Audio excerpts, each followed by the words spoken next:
What's up guys, Intellitech Studios here, and today we're going to be doing the full review of the Bissell CleanView Bagless PowerTrack Plus. Now I'll start off by saying my apologies for the mess. The living room is kind of disorganized right now. The reason being is that my roommate just had a baby the other day, so obviously everything around the house has been very hectic, what with the newborn. And all, the baby's not even 3 days old at this point, so it's been a little bit hectic, but the good news is that I was able to still get a video out for you guys today, and it is the CleanView PowerTrack Plus. Now I'm recording this on Monday, the day before I go ahead and ship it out. The Vacuum Observatory has purchased this machine for me, yet again. He's the original one who also gave this to me in the first place, so kind of comes full circle. But while this is still in my possession, I want to do a full review on it. Even though this is very similar to other CleanView machines that I've done videos on in the past, this is the kind of thing where I've been wanting to do a video on it.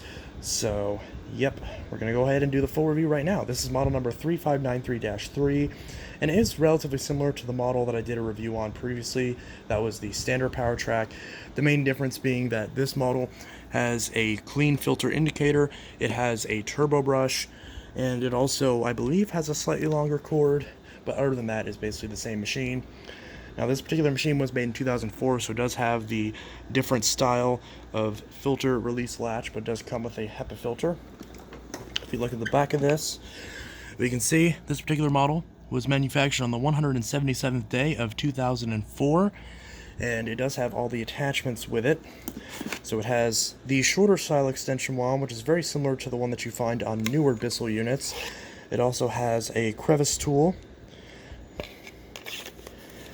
and those both store neatly on the back, just like this. Then it also has a combination dusting brush and upholstery tool. This particular machine, I believe, would have came with a standard dusting brush, but this one's been replaced. You can't get those dusting brushes anymore, so now you have this attachment. It is a little bit dirty, but we can see that there's a brush here that pops off, and there's an upholstery tool underneath, although I always just leave the dusting brush on and just use it as an upholstery brush, because this dusting brush, it is a decent-ish quality brush. It actually, the brushes are a little bit nicer than on the combo tools that come with a lot of the Power Forces, but it is still a relatively low-quality dusting brush. There isn't a lot of dusting you can really do with this. As you can see, it also traps a lot of dirt and stuff, so I'll have to clean that out before I sell this off again, but that just pops right there. So it is more so of an upholstery brush than a dusting brush, but it is more usable for dusting than a lot of the ones that come with a lot of the Power Forces. So there is that. And also there's a turbo brush, which works a lot better than the turbo brushes on newer Bissell units, but for some reason this very early version of the turbo brush does not have an actual slot on the handle where you can reach in and grab the turbo brush, so it's a lot harder to get this off the machine. In fact, it's so difficult to get off the machine that I rarely use this, because you can't get it off very easily. There's not a good way to grab it and pull it off. So I actually don't like the turbo brush on this unit, because the way the handle is designed, the way this is flush like this, you can't actually pull this out very easily unless you just happen to grab it just right to pull it off. So that's one thing that's very annoying. But as you can see, it just kind of slips right on there and clips back into place. So I do like this a lot better than the newer models where this is just a bracket that's attached to the handle. I like that it is actually molded into the handle, and there's no way of the actual bracket for the turbo brush going missing. So that is nice. But on this particular unit, one that's this old, you do have the issue with that. So if you do get one of these machines and it has this where there's no gap right here, then you're going to have a hard time getting this turbo brush off, and it will make it a lot more frustrating to use, even though the turbo brush itself does work a lot better than the newer turbo brushes on newer Bissell vacuums. So if you have a newer Bissell vacuum, you can still get one of these turbo brushes. You can find them used all over the place and use that on your current machine, although it might not fit in the actual onboard bracket. On the newer machines, it will still work. So there is that. The turbo brush is nice. It's a very good turbo brush. It does a good job at picking up pet hair and all sorts of stuff like that. And it doesn't do the worst at keeping hair off the brush roll too. It does get some hair on it, but it's very easy to clean out. It's just 2 screws on the back of it. Actually, if I can pull this off, there's just 2 screws on the back, and that allows you to disassemble this and pull all the hair off of it. In fact, I believe I might have done a video at some point servicing one of these turbo brushes, so very easy to work with that. One thing that you kind of see is that the handle release on this is broken. A lot of these older Bissell's, one of the first things to break on this is the handle release, and that is not a very good design. The handle release for this is not very good quality, so oftentimes you have to kind of push it and then just sort of push it underneath, so that way the friction kind of holds it, but still, as you can see, it will fall backwards if you're not careful with it. The good news is it is relatively easy to replace these pedal releases, but the problem is these units are so old at this point that sometimes it's hard to actually find these parts in stock. So that is one annoyance, or if you do, it might not be color match. You might find like a yellow one or something like that. It's going to be harder or easier depending on whether or not you have the PowerTrack base or the wide path base versus the standard square base. So it's pretty much just a toss-up. But from what it's worth, in my experience, these wider path bases tend to have slightly more durable handle locks than the square bases. But as you can see in this case, that's irrelevant because it's still broken anyways. And the reason why is that this is just a straight up plastic pedal release. There's no spring or anything in there. It's just the plastic. So when the plastic deteriorates, it's a very thin plastic, this will often snap, and as a result, it will not hold in place. That's a design flaw with a lot of these older Bissell's. So just keep that in mind. If you do get one of these used, that is a common wear point. So if it has a problem with not standing up, chances are this pedal has gone kaput and you'll need to have that replaced. But the good news is that there's not much else that goes wrong on these machines from a structural standpoint. The only other issue is that if you have a machine where you let hair build up on the brush roll, the bearings in this brush roller can often go bad from use, because these brush rollers, and it's not just the yellow color, it's just these old style Bissell brush rollers, while these are very good quality brush rollers, they do a great job at deep cleaning the carpet. They create a lot of resistance. These bristles are nice and stiff, and they do a good job at cleaning overall. The main issue with these brush rollers is that you cannot disassemble these brush rolls. Unlike a lot of brush rolls from other companies like Eureka and Phantom, you can't actually disassemble these brush rollers very easily, and if you do, you run the risk of breaking off the end caps. So if you have one of these brush rollers in one of your machines, and the brush roll is very difficult to turn, and you cleaned all the hair off it, and it's still very difficult to turn, then in most cases you're just going to have to replace the entire brush roll assembly, and you're not really going to be able to get into the sides to actually service the bearings and keep them properly greased and lubricated. So as a result, you're very lucky if you have one of these where the brush roll is still in good shape. Although if you do have one of these and you take good care of it and you keep the hair off of this brush roll, these brush rolls do tangle with hair, but they're not the worst at it.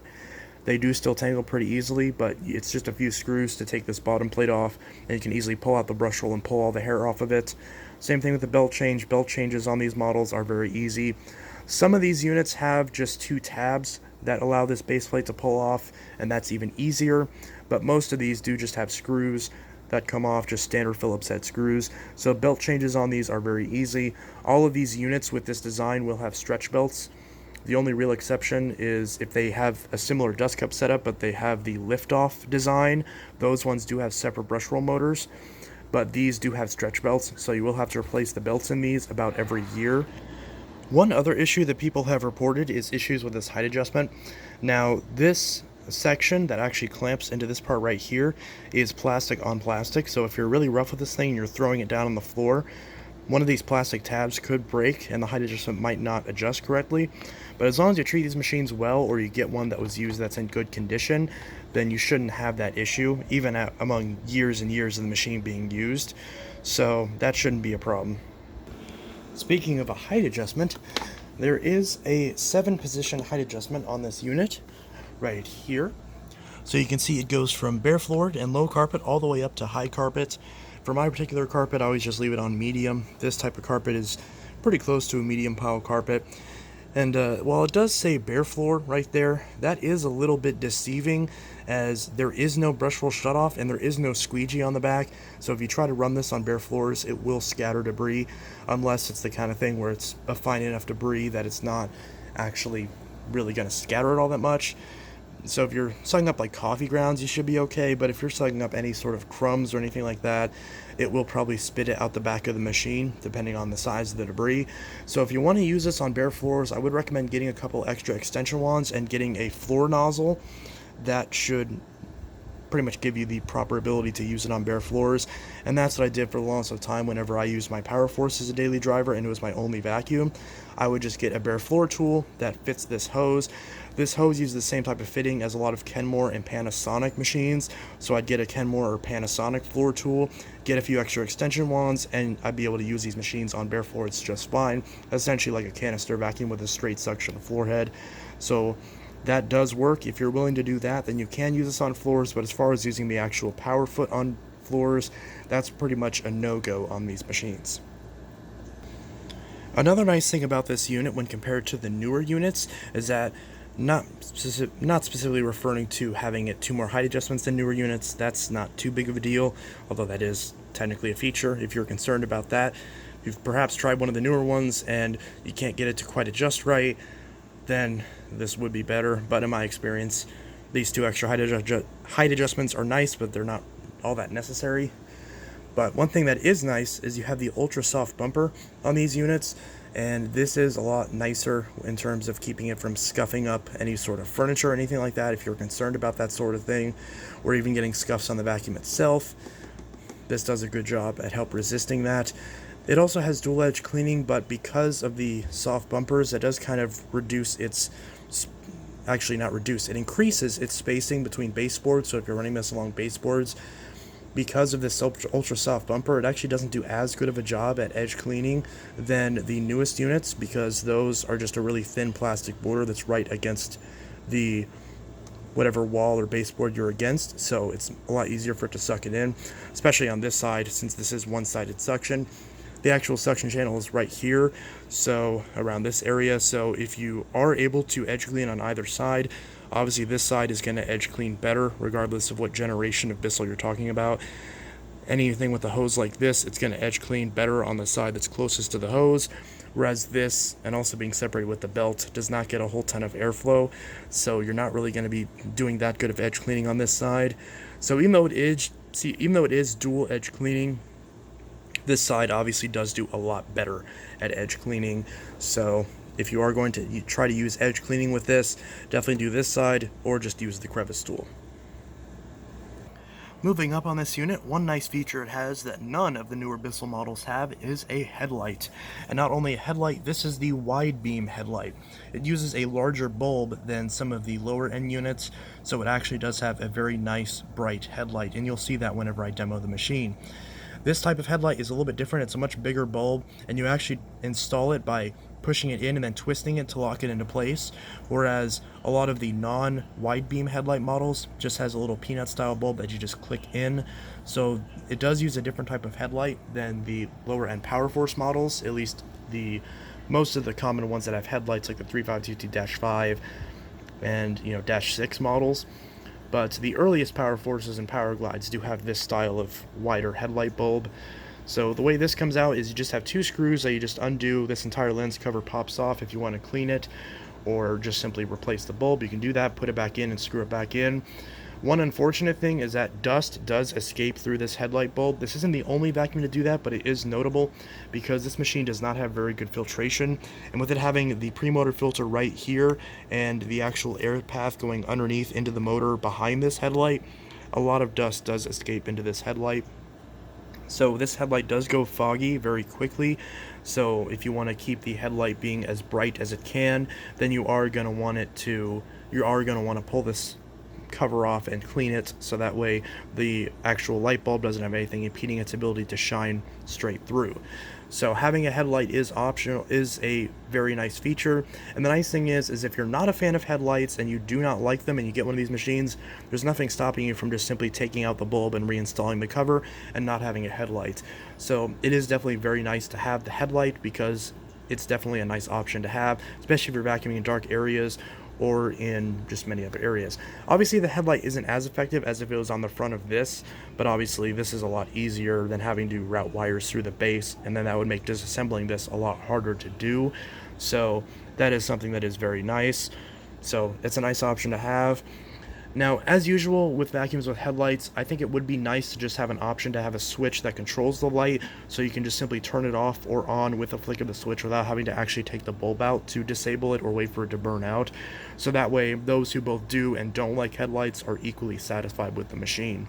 And the headlight is always on. Obviously, there's no way of turning it off, so even if you're using it for above floor cleaning, the headlight will shine.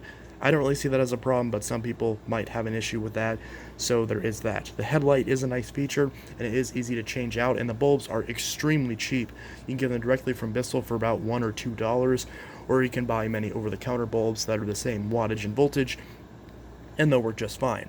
So if you want to swap this out with LED bulbs, you do have that option if you want it. Moving up to some other features of the machine, we can see the cord right here on the side. Now we do have a side-mounted cord, and this cord is 30 feet, so on this particular unit it is a nice, good quality amount of cord. The actual wire seems to be a decent quality. It's not the best, it's not the worst, but it definitely gets the job done. As long as you're not doing anything crazy as far as running over the cord with the machine and letting it sit there, you're not going to have any issues with the cord splitting on this. But if you do get one of these used and the cord is split, you are going to want to replace the cord, but it is actually very easy to replace. It's not as easy as something like a SIBO where you can just pull the handle out and replace the cord alongside it, but disassembling the back of this machine to get to the wires that go all the way down to the motor and through the switch is actually very easy to do. So at least if you have the time, it's not like difficult to do. You do have just to remove some screws to get to it, so it is a bit time consuming, but it is very easy to do as long as you do it correctly and as long as you know what you're doing. But you shouldn't have to worry about doing it too much as long as you actually install it the same way the old cord came off. Then you shouldn't have any issues with that. So that is nice if you for whatever reason want to put an even longer cord on this, or if you have a Power Force with the 25 foot cord and you want to put a longer cord on it without having to use an extension, you can do that very easily. So the cord is nice. You have a cord hook up here, and that works very well. It helps keep the cord out of the way, and there's not much to say about that. You definitely have a couple little options. It can get loose over time, but it's not the worst thing in the world. It still holds the cord just fine in my experience. You have a static cord hook here on the bottom, which does not move, and you have an upper cord hook right here, which does move and rotate. So this cord hook does very easily swivel downwards if you want to easily remove the cord, so that is a nice feature. Also, unlike on a lot of newer units, you actually have a proper cord protector, so you don't have to worry about potentially putting pressure on the cord and having it split down this area. That's not a concern. I've never seen one of these actually split inside the cord grommet. It is possible, but I have yet to see it on these particular units.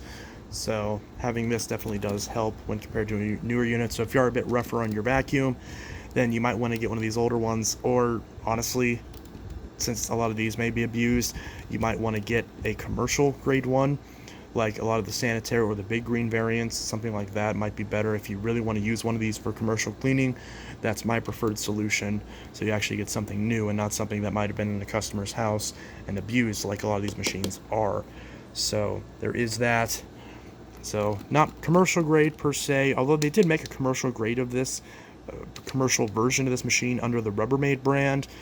There is one on eBay that's like $400. Seller will not go down in price. Definitely don't buy it. That's not worth it.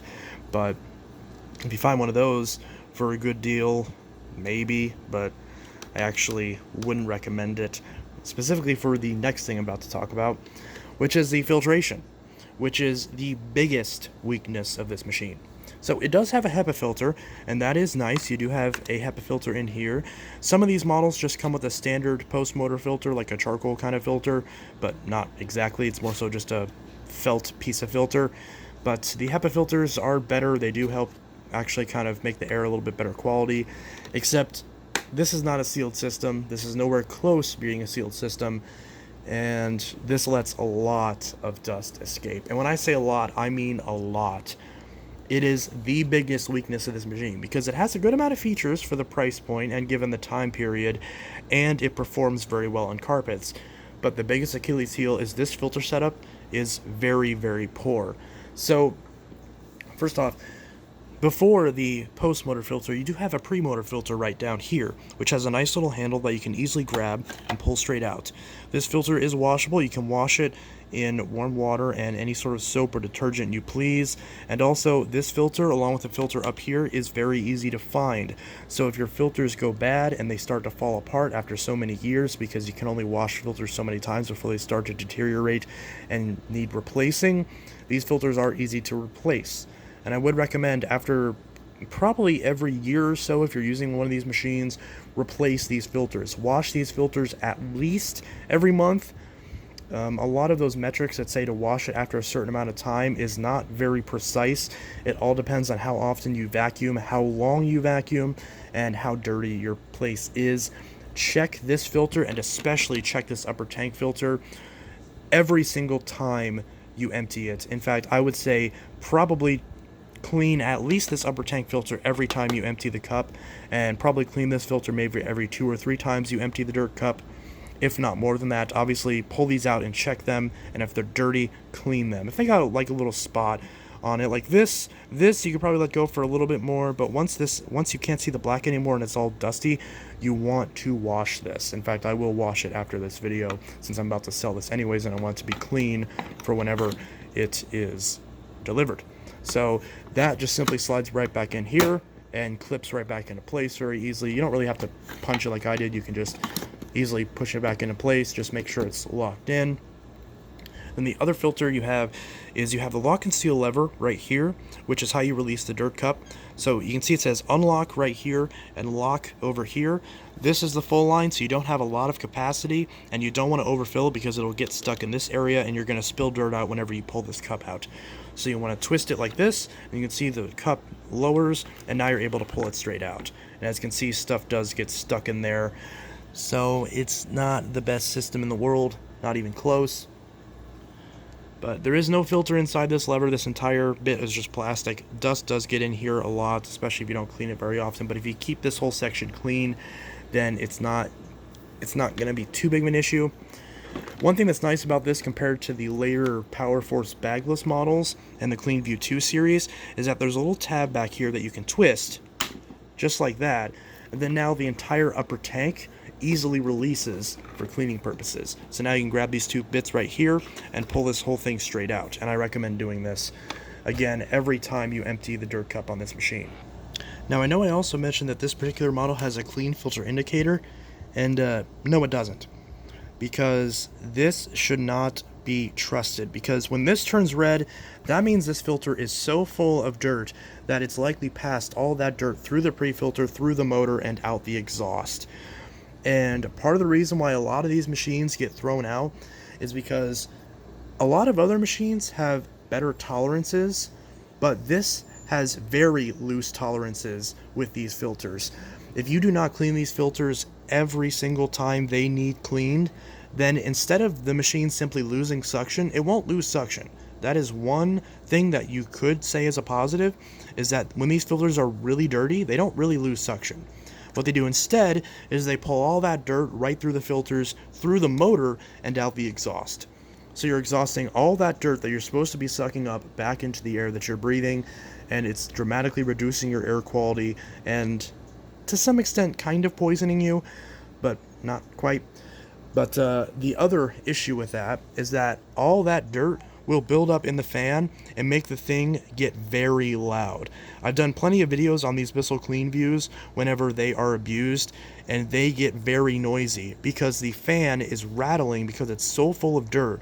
And it could also be the case where the actual bearings inside the motor are coated with dust to the point where it dries out the grease, and the thing again is rattling and very loud because it's not properly lubricated.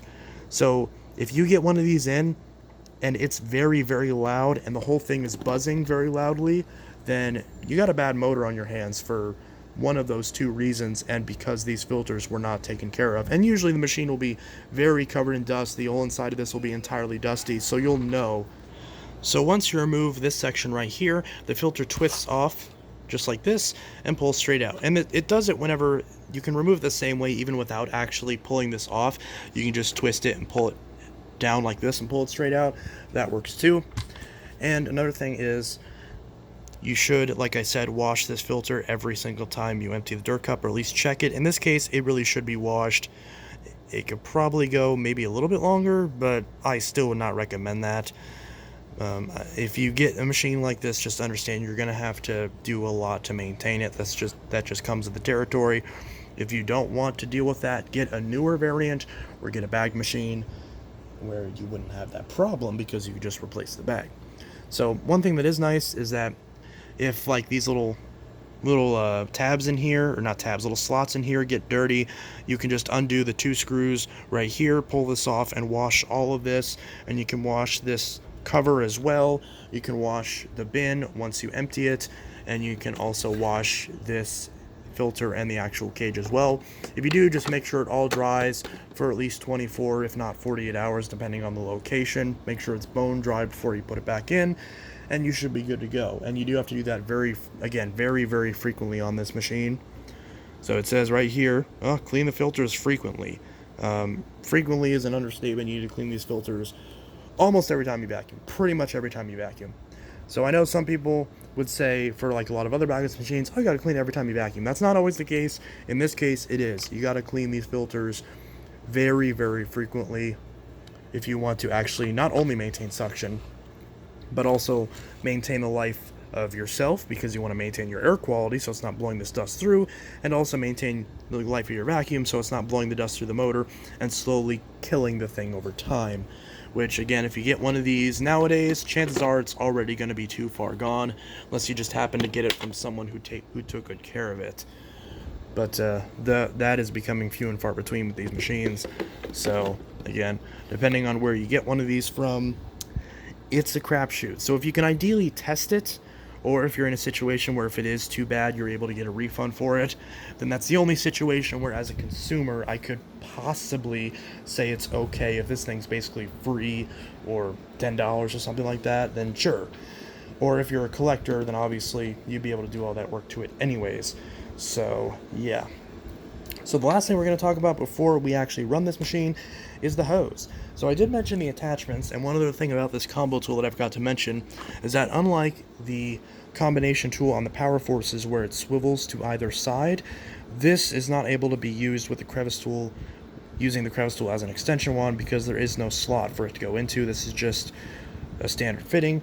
So if you want to use this, you can really only use the one extension wand with the hose, or just get more extension wands. You can't really use the crevice tool, otherwise you're going to be losing suction. So, but as far as the hose, comes off very easily, has this nice little handle right here. Obviously it's not as nice as the handle on something like a Sebo or something like that, but it is still there. It is still nice to have the built-in wand, although if you don't like this built-in wand and you like to just hold the hose itself, then you may want to shop for one of the newer models. But this hose actually does reach a good amount, and if this is a high mounted hose, but unlike a lot of other machines, it is mounted low enough to where if you're using this for above floor cleaning, you're not going to worry too much about the vacuum tipping over. So, but if you are using it for vacuuming a couch or something like that, you're going to want to prop the machine up against something, or just push on it with your foot while cleaning, which is something that I would often do, because on this particular machine, with the handle release button broke, or with the handle release lock broke, along with the actual hose being, well, kind of contracting and constricting with use, then that may cause an issue with that. So the hose is nice. It is obviously better than a lot of the blow molded hoses that you'll find on other Power Forces and stuff like that, but it's obviously not going to give you a ton of reach. You're not going to go up the stairs with this thing, so if you have stairs and you're wanting to use this on your stairs, forget about it. But for vacuuming your couches, or if you have a higher ceiling like this and this machine's light enough for you to pick up while using the hose, you could do that. But if you would do that, just be careful. This machine weighs about 15, 16 pounds. So obviously the machines with less attachments and a slightly smaller base are going to be a little bit lighter, and especially the bag units are going to be a lot lighter because all this plastic right here does add up. So with that said, we're going to go ahead and run this and get to the final conclusions. Make sure always make sure this is locked in and everything's in place before you run it.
miraculously, that did not wake the baby.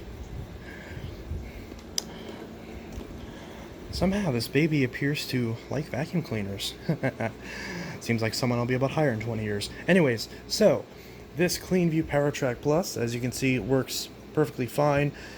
You could kind of demonstrate with that little piece of paper that kind of got stuck between the belt and this area right here. That's not the best as far as cleaning with this area, because you know there's not much suction going to that side. So that does kind of demonstrate that point I made regarding the edge cleaning. And in this case, the brush roll, it does kind of buzz a little bit on this unit, but it does still work, but it does kind of make the machine rattle a little bit more, which is another potential area where the machine can rattle if the brush roll is a little bit worn from the issue that I mentioned earlier. And these machines do often kind of get loud after a while. This one is a little bit louder than they were when they were brand new, but it's not so ear-piercingly loud that it sounds like a chainsaw like some of these do. So it is still perfectly usable, and that was the ice maker in the background. But yeah, so final thoughts on this machine are, as a collectible, I can recommend it for someone, especially if you grew up with one of these machines and you want them and you want to just have one in your collection. Obviously, these are going to be hard to find in good working order because of the filtration issues that I mentioned and the very consistent user neglect that these are often subjected to. So if this machine was still brand new on the market and I was going to recommend it, in that case I would not recommend it. I would recommend that you get the Powerglide Platinum instead, or even just, if you're getting a cheaper one, get a Powerforce instead or a Powerglide Ultra, because those would have a lot of the features, at least the Powerglides would have a lot of the features of this machine, but also have a bag system where you could get HEPA bags, not have to worry about the horrible filtration of the bagless system on these units. But if your only option is this and you're dead set on a legacy Bissell, then, well, I guess your decision is made for you, isn't it? But if you are going to use one of these, for the love of God, please get an air purifier. In fact, just fill all of your rooms with air purifiers and clean the filters on these every time you vacuum your house. No ifs, ands, or buts.